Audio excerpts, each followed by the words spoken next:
Okay, Giacomo, thank you. Carbondale isn't the only southern Illinois city with a mayoral race tonight. Voters in Marion were also asked to decide on their city's leader. Ray Daniel is following that race and is live with the latest. Ray. That's right, Jeff. You know, the results are in. Mayor Bob Butler will remain mayor here in Marion. I had a chance to speak with him, you know, as the results were finishing up, and he said it's so gratifying as well. He said it's humbling, and he said there's a lot of work that needs to be done, and he's so happy that he had so many supporters here in Marion voting for him. Jeff? Ray, thank you. I know you've also been watching another vote in Harrisburg. Big issue there, the school bond issue once again. What is the latest on that tonight?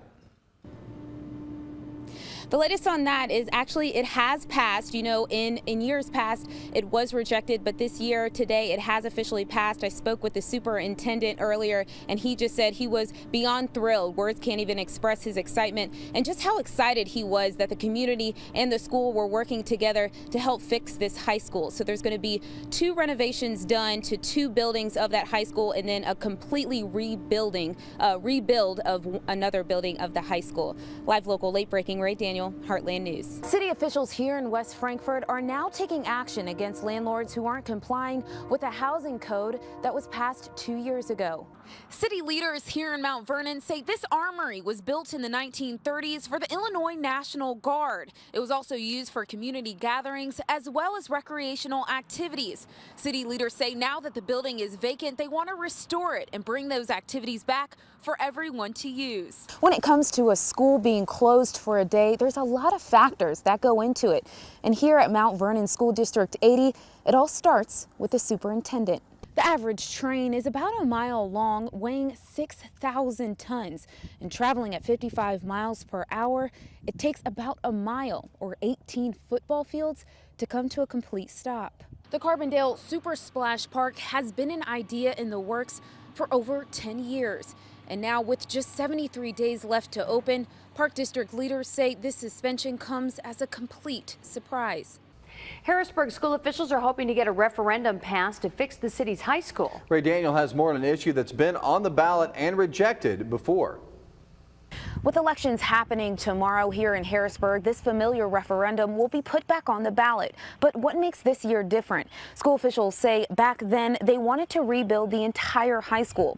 Now they're looking to renovate 2 buildings and rebuild 1 building to be more cost effective. School administrators say this affordability issue is one of the biggest changes. The biggest difference is that there are no assumptions made this time on the sales tax revenue increasing. To make the payment on what we're asking the voters to vote on is going to be used from that $1 million revenue that comes in each year from sales tax. If passed, officials say this $22 million project will take about 3 years to complete. Polls will be open tomorrow morning starting at 6 o'clock here at the Harrisburg High School until 7 tomorrow evening. Live local, late breaking, Ray Daniel, Heartland News. I've never seen anything like it in my entire life. First, though, at 5, 1 woman is dead, 2 people injured in an early morning fire. Good evening. Jeff and Kathy are off tonight. You may have seen our story on Facebook this morning. That home that burned is near McCanda in Jackson County. Today at 5, we have Ray Daniel live at the scene to tell us more about what happened. Ray? That's right, Marianne. I'm right in front of the trailer where the deadly fire occurred. And one of the neighbors I spoke with earlier today said it was one of the scariest things she's ever seen in her life.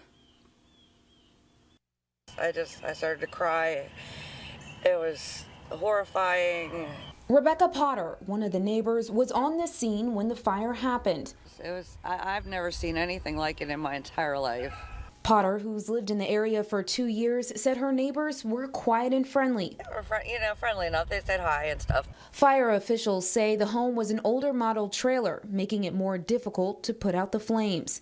Thanks to the help of neighbors, the son and his father were able to escape. The father tried to go back and save his wife still in the mobile home, but it was too late. He was out of his mind with fear and shock, and just he kept calling her name, and that's what got me. I just broke down. I cried for probably an hour and a half. And with the gas line so close to the home, Potter says she wasn't sure what would happen. I was afraid that the whole thing was going to blow and hit all of our trailers, because the gas line's right here. Firefighters did say a ruptured gas line caused them to take extra precautions while trying to get the fire under control. Now, Marianne, it's still uncertain what the cause of the fire was. It's still under investigation. I did just speak with neighbors, and they said they're trying to start a GoFundMe account for this family. Live local late breaking, Ray Daniel, Heartland News. Thank you, Laura. Community colleges in Illinois are looking to offer more than just two-year degrees to some of its students. Ray Daniel's live tonight at John A. Logan in Carterville with more on this story tonight. Kathy and Jeff, it's a proposal that will allow Illinois community colleges to grant 4-year degrees in certain areas like nursing. And students here at John A. Logan say this idea is very much welcomed. Yeah, that would be amazing, yeah. School officials here at John A. Logan say this possible change will encourage students to continue their education with the college. If they want to get a BSN, they're having to go other places. They're having to go to Edwardsville, or they're having to go through McKendree or other schools to get this, and it's difficult for many of them at times. Nursing students like William Spearman agree. I'm new entering college, and all this transfer stuff it's extra confusing to me. I don't know about everybody else, but it's confusing to me, and if we could do everything here, then that would be perfect. Some school officials at traditional 4-year institutions like SIU say this possible new change could raise quite a few questions. Would we be competing in our programs? Would we be, is the funding at the state level enough to allow community colleges to expand their mission? So there are lots of outstanding questions. You know, the goal is always going to be to work in partnership rather than in competition. School officials at John A. Logan did state the funding would more than likely be tuition and fee driven. Nursing students say this change will allow more time to adjust to the college life.